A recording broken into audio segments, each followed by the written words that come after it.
안녕하세요. 호주와 클럽 여러분, 카일 법무사입니다. 제가 오늘 준비하는 영상은요, 저번 영상에서 좀 언급을 했었던 마이그레이션 프로그램 플래닝 레벨스 가지고 내용을 좀 나눠볼까 합니다. 플래닝 레벨이 발표가 된 지는 좀 됐는데, 좀 기다리던 발표가 나오게 되면 이제 한 번에 이제 요거를 통합을 해서 좀 전달을 드릴까 했었는데, 주정부 후원 조건이라던가 각 주정부별로 쿼ota 할당이라던가 이런 것들이 좀 순차적으로 나올 거로 생각을 하고 있었는데, 이게 생각보다 좀 많이 딜레이가 되면서 이게 언제까지나 미뤄둘 수 없어서 일단 이 부분을 쪼개서 먼저 전달을 드리는 게 낫겠다라고 판단이 들어서 오늘 영상을 준비하고 있습니다. 네, 요 화면은 제가 지난 영상에서 보여드렸던 화면과 동일한 건데, 사실 그때는 2019-20 회계년도에 대한 플래닝 레벨이었고요. 지금 요거는 이제 이민성 사이트에서 올 회계년도 2020-21 회계년도에 대한 그 플래닝 레벨로 바꿔놨어요. 그래서 이제 전체적으로 보시면 저번 영상에서 다뤘던 대로 이제 패밀리 스트림이 상당히 한 반절에 가까운 할당을 받으면서, 반면에 스킬 스트림이 지난 회계연도에 받았던 만큼의 할당을 받지 못하고 일부를 이제 패밀리 스트림에 넘겨주게 됐죠. 네, 그런데다가 저번 영상에서 제가 안내를 드렸던 대로 글로벌 탤런트가 15,000짜리, 그리고 비즈니스 이노베이션 앤 인베스트먼트 프로그램이 13,500짜리, 이렇게 많은 숫자를, 작년에 비해서 더 많은 숫자를 받아가다 보니까 나머지 패밀리 스트림에 이미 뺏긴 그 숫자로 인해서 이 스킬 스트림에 대한 감소가 불가피한 상황에서, 그 안에서도 글로벌 탤런트하고 비즈니스 비자들이 높은 할당을 받게 되면서 나머지 이 네 스트림이 어떠한 할당을 받게 될 것인가, 그리고 한 가지 걱정했던 부분이 이 점수제 기술 이민으로 가는 스킬드 인디펜던트라던가 스테이트 테러토리 노미네이티드가 조금 할당이 적어지지 않을까라는 걱정을 했었는데, 슬픈 예감은 틀리질 않습니다. 네, 안타깝게도 상당히 많은 큰 폭으로 줄어들었어요. 189 비자, 서브클래스 189 비자, 스킬드 인디펜던트가 그 서브클래스 189 비자인데, 이게 작년에 비해서 한 3분의 1 수준으로 줄었어요. 그리고 스테이트 테리토리 노미네이트도 역시 반에 못 미치는, 작년과 비교해서 50%에 못 미치는 숫자를 할당을 받았습니다. 사실 엠플로이어 스폰서도 줄어들긴 했는데요. 나쁘지 않은 성적이에요, 사실. 잘 막았어요. 3만짜리에서 22,000짜리로 줄긴 줄었는데, 다른 서브클래스들에 비해서는 상당히 좋은 성적을 유지를 하고 있는 거로 보이는 것 같아요. 리저널 비자 역시 작년에 비해서 반에 못 미치는 그런 숫자를 할당을 받았습니다. 그래서 사실 실질적으로 유학 후임이나 생각하시는 분들이 가장 크게 고려하실 수 있는 그 스트림이 이 네 스트림인데, 엠플로이어 스폰서드 빼고는 상당히 드라마틱한 감소가 있었어요. 이게 왜 이러한 현상이 일어났느냐라는 것은 지난 영상과 좀 연장선상에서 이해를 하시면 될 것 같은데요. 어쨌든 간에 비즈니스 비자 혹은 글로벌 탤런트 비자라는 거는 저번 영상에서도 언급을 했듯이 일자리를 만들어낼 수 있는 그러한 비자라고 보시면 될 것 같아요. 아무래도 지금 호주 내 실업률이 안 좋고 호주 로컬들이 일자리를 많이 잃고 있는 상황에서, 어쨌든 간에 일자리를 창출할 수 있는, 경기를 부양할 수 있는 그러한 것에 기여를 할 수 있는 비자를 우선적으로 주고, 그리고 감소는 시켰지만, 그리고 외국인이긴 하지만 나를 스폰서해 줄 수 있는 고용주가 있는 그런 이민자에게 우선순위를 준 것 같아요. 어쨌든 간에 지난 영상에서 말씀을 드렸다시피 이 글로벌 탤런트하고 비즈니스 이노베이션 인베스트먼트 프로그램, 이거를 먼저 어느 정도의 숫자를 할당하겠다라고 이제 발표를 했었죠. 그러니까 이제 호주 정부 자체는 스탠스를, 일단 지금 호주의 실업률이 높고 코비드 19으로 인해서 경기가 안 좋으니 이러한 것을 어떻게 타개할 수 있는, 역할을 할 수 있는 그런 비자들을 좀 우선적으로 대우를 하겠다라는 스탠스를 취해버린 거예요. 그러다 보니까 이제 호주 유학생들이 좀 피해를 입고 있는 상황이 발생을 하겠죠. 그런데 사실 이 올 회계연도 이민 정책에 직접적인 영향을 받는 분들은 지금 이미 학교를 졸업하시고 졸업생 비자가 한 반절 정도 지나가신 분들, 이런 분들한테 굉장히 치명적으로 다가올 거예요.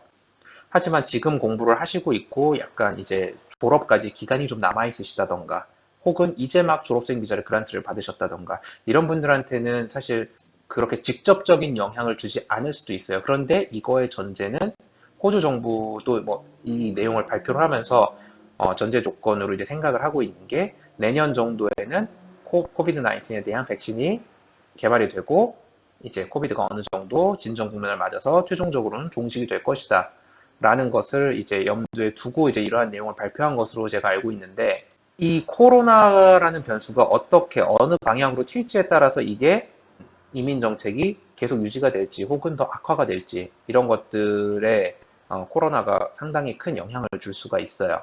그렇기 때문에 우리 하루빨리 코로나가 좀 진정이 되기를 바라야 되겠습니다. 네, 이 스킬드 인디펜던트가 6,500짜리밖에 할당을 못 받았어요. 굉장히 적은 숫자인데 이거를 뒤집어서 얘기하면은 이전 회계년도에 비해서 경쟁률이 한 3배 정도 이상은 높아질 것이다 라는 걸로 보시면 될 것 같아요. 사실 그 점수제 기술 이민, 특히나 이제 학사 이상의 학업을 통해서 이민을 준비하셨던 분들한테 굉장히 좀 치명적인 뉴스가 될 수 있는데 제가 여기서 드리고 싶은 말씀은 뭐냐면은 학생분들이 좀 희한하게 하나의 어떤 비자를 바라보고 달려가는 경향이 있으세요.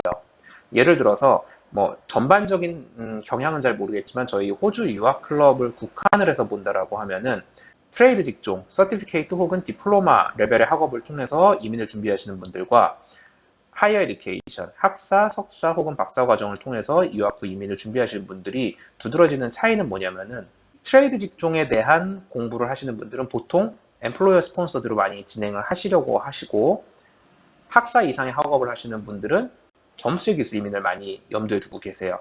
그런데 여기서 발생하는 문제는 뭐냐면은 내가 서브 클래스 189를 목표로 가야지 혹은 서브 클래스 190으로 가야지 이러한 목적을 세우고 나면요 그 비자 하나만 보고 달려가시는 분들이 많이 계세요. 그런데 지금 코로나라는 굉장히 특수한 상황에 처해 있고 코로나라는 게 호주의 이민 정책에 굉장히 큰 변화를 갖고 올 수 있는 요소거든요. 그렇기 때문에 내가 이민을 당장에 할 그 시기가 되면은 점수 기술 이민이 유리할지 혹은 이 취업 비자가 더 유리하게 진행이 될지 이건 알 수 없는 일이거든요. 그래서 사실 저는 학생들한테 트레이드 직종에 관련한 학업을 하시는 분들한테도 졸업하고 나서 일만 하지 말고 기술 심사를 함께 준비를 해라. JRP 잡 레디 프로그램을 통해서 기술 심사를 함께 준비하십시오. 그리고 반대로 하이어 에듀케이션 졸업하시는 분들한테는 PY, 영어 성적, CCL 시험 중요합니다. 그런데 될 수 있으면 취업을 항상 고려를 하셔야 돼요. 왜냐하면 취업 비자로 연계가 될 수도 있기 때문에. 그렇기 때문에 이제 요 양쪽의 모든 가능성을 말하자면 엠플로이어 스폰서드 있죠. 스킬드 인디펜던트 있죠. 스테이트 테리토리 노미네이티드 있죠. 리저널 비자 있죠. 결과적으로 이 네 개의 카드를 동시에 함께 매니지를 해가는 게 나중에 내가 이 네 가지 카드를 갖고 있다가 필요 없는 건 버릴 수 있는 상황이 되지만 애초에 나머지 카드를 버리고 하나의 카드만 갖고 플레이를 하신 분들은 나중 가서는 내 카드가 쓸모가 없게 됐어요. 그럼 다른 카드라도 쓸 수 있는 카드가 있어야 되는데 그거를 아예 쓸 수 없는 상황으로 가서 내가 준비했던 카드가 유효하지가 않네. 그렇게 되면 난 이민을 못하는 상황이 될 수 있거든요. 그래서 저는 지금 이러한 상황이 여러분들한테 지금 당장에는 굉장히 불리한 어떤 변화로 보이실 수 있지만 내가 지금 어느 정도 졸업생 비자 기간도 남았고 혹은 아직 졸업 전이고 그리고 다음 회계연도를 기다려 볼 수 있는 상황이 된다라고 하면 사실 저는 여러 가지 카드를 함께 준비해 놓으시라라고 조언을 드리고 싶어요.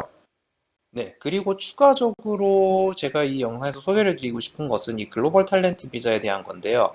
이 글로벌 탤런트 비자가 코타를 많이 할당을 받다 보니까 이 비자가 뭔가요? 제가 이 비자에 해당이 되나요? 지원할 수 있는 자격이 되나요? 이런 것들을 물어보시는 분들이 많이 계셔서 제가 간단하게 좀 설명을 드리려고 해요.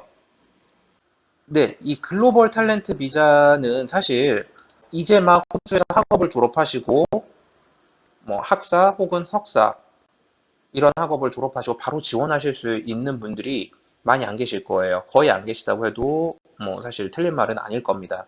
이 지원 자격을 보자 하면은요. highly skilled in one of the seven target sectors라고 해놨어요.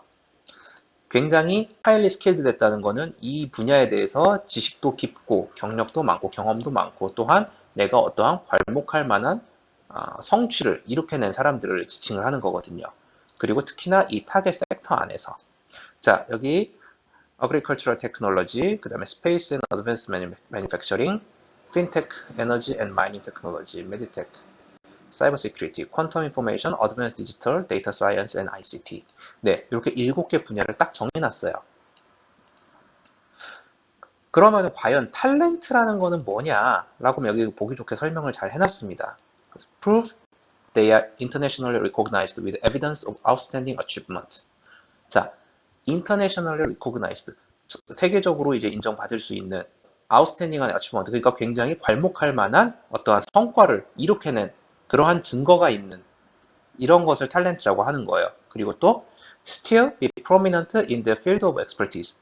아직도 그 영역에서 충분한 영향력을 갖고 있고, 그 다음에 이 사람이 그 자기의 어떤 전문 영역에 있어서 호주로 이민을 했을 경우 asset to Australia, 호주의 큰 어떤 자산이 될 수 있는 이 분야의 발전에 기여할 수 있는 이런 사람들, 그리고 호주에 들어와서 그 분야에서 일을 충분히 할 수 있는 사람들, 그러니까 어려움 없이 일자리를 찾을 수 있는 사람들. 당연히 한 분야에서 굉장한 권위자라고 하면은 일자리를 찾는데 크게 문제는 없겠죠. 네. 그리고 여기 보시면 하나 더 있는 게, 네. Recognized organization or individual in Australia endorse them as global talent in the same field as the applicant. 자, 호주에 있는 개인 혹은 기관으로부터 말하자면 서포트를 받아야 돼요. 보증을 받아야 돼요. 이 사람이 이 분야에 있어서 굉장히 세계적인 권위자이고, 이 사람이 호주로 올 경우 호주 특정 분야의 발전에 굉장히 기여를 할 수 있다. 이런 것들을 보증해 줄 수 있는 그런 사람이 필요하다는 얘기예요. 그렇기 때문에 말하자면은 내가 이제 막 석사학위 혹은 학사학위, 박사학위를 졸업했다고 해서 여기에 해당이 되시는 분들은 많지 않으실 거예요. 만약에 한국에서 어떠한 특정 분야에 있어서 내가 굉장히 괄목할 만한 업적을 이룬 상태에서 조금 더 내 지식과 능력을 넓히기 위해서 호주로 유학을 결정하셔서 호주에서 특정 학위를 취득을 하시고 현재도 여전히 그 분야에서 이름 있는 권위자로 인정을 받을 수 있는 분들이 아마 이 비자를 신청하실 수 있는 상황이 아닐까 싶습니다.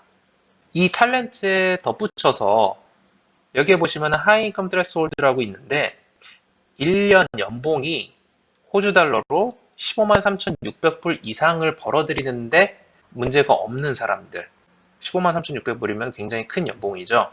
이 정도의 인컴을 벌 수 있는 사람들, 어려움 없이. 그 다음에 여기 추가적으로 붙여놓은 말을 보면은 이 심사를 하는 데 있어서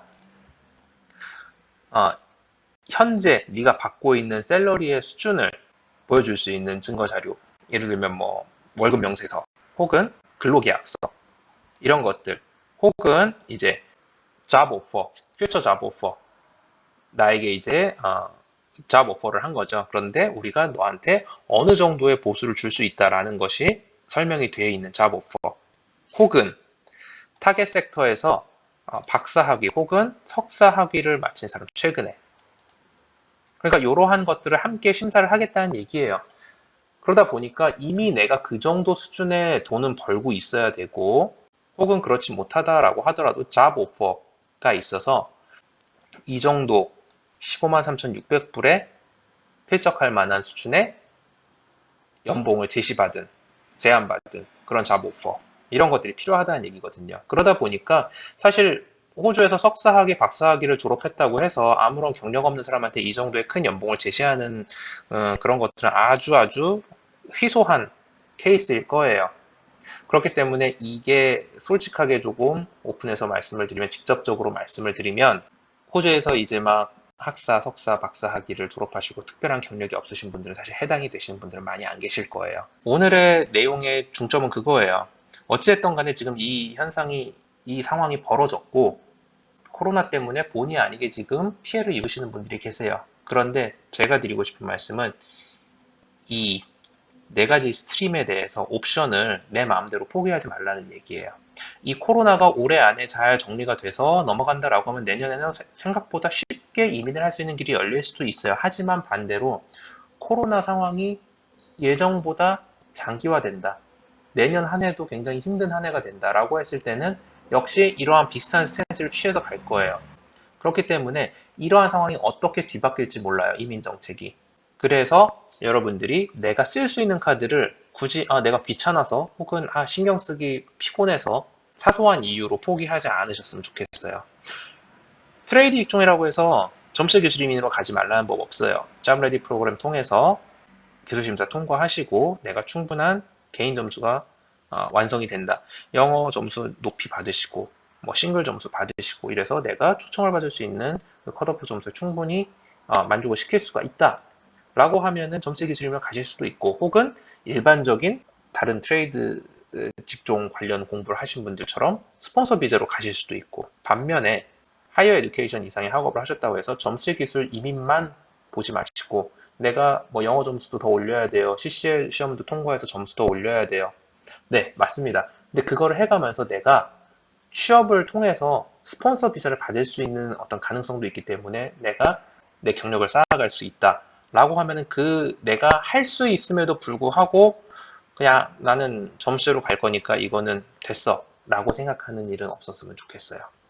네, 제가 오늘 뭐 내용은 사실 조금 그렇게 많지 않은 내용이었는데 요 부분을 한번 좀 정리를 해드리는 게 좋을 것 같아서 제가 급하게 영상을 준비를 했고요. 또 추후에 각 주정부 후원 조건이라던가 이러한 내용들이 조금 더 발표가 되면 그때 정리를 해서 다시 한번 추가 정보를 전달드릴 수 있도록 하겠습니다. 네, 여러분 날씨가 호주는 많이 더워지고 있어요. 퍼스 같은 경우는 이제 아침 저녁으로 반팔을 입어도 춥지 않은 날씨가 돼버렸는데 한국은 이제 반대로 슬슬 추워지고 있겠네요. 네, 여러분 항상 건강 조심하시고 코로나 때문에 많이 스트레스 받는 일상인데 그래도 그 안에서 또 우리가 미래를 위해서 시간을 투자하는 그런 시간을 가질 수 있도록 여러분들 너무 우울해하지 마시고 또 곧 좋은 시절이 올 거라고 생각을 합니다. 여러분 항상 힘내시고요. 파이팅 하십시오. 감사합니다.